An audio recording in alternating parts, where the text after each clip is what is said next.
हम दूसरे अध्याय के महामाते में हमें कथा कहते हैं।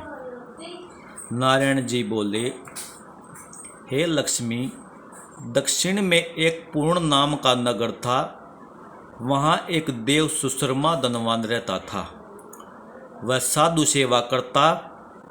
जब संत सेवा करते बहुत दिन बीत गए, तब एक बाल नामक ब्रह्मचारी आया। उसकी सेवा बहुत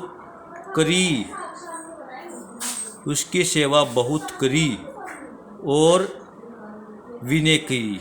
हे संत जी, मुझे कृपा कर श्री नारायण के पाने का ज्ञानोपदेश करो, जिससे मेरे जीवन का कल्याण और मुक्ति हो जाए। तब ब्रह्मचारी ने कहा, मैं तुझे गीता जी के दूसरे अध्याय का पाठ सुनाता हूँ। उसको सुनने से तेरा कल्याण होगा। तू श्रवण कर। एक चरवाहा वन में बकरियां चराता था। वहाँ मैं भजन करता था। एक दिन रात को चरवाहा बकरियां लेकर घर को चला।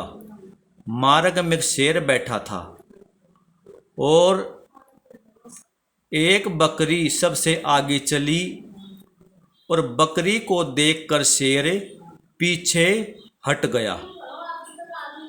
तब चरवाहा यह आश्चर्य देखकर बड़ा चकित हुआ और मैं वहाँ आ खड़ा हुआ।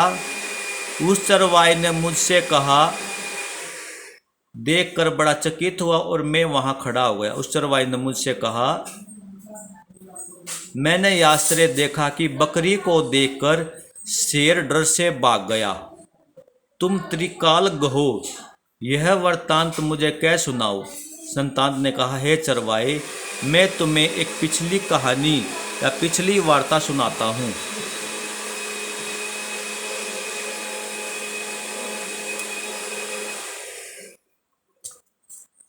यह बकरी पिछले जन्म में डाइन थी।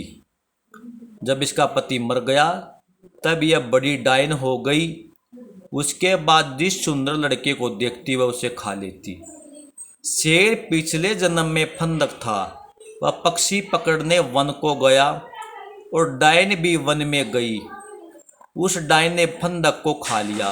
अब वही फंदक शेर हो गया और डाइन बकरी हो गई। शेर को पिछले जन्म की खबर है, इसलिए बकरी को देखकर शेर ने जाना कि अब भी तुझे खाने आई है। तब चरवाहे ने कहा, मैं पिछले जन्म में कौन था। तब संत ने कहा, तू पिछले जन्म में चंडाल था। चरवाहे ने कहा, हे संत जी, कोई ऐसा उपाय बताए कि हम तीनों ही इस अधम देह से छूटे। तब संत जी ने कहा, तुम तीनों का उद्धार करते हैं। यह कह संत जी ने गीता जी के अक्षर सुनाए और उसी समय आकाश से विमान आया और वह सब विमानों में चढ़कर बैकुंठ लोक को गए। अधम देह से छूटकर देव देह पाकर बैकुंठ को चला।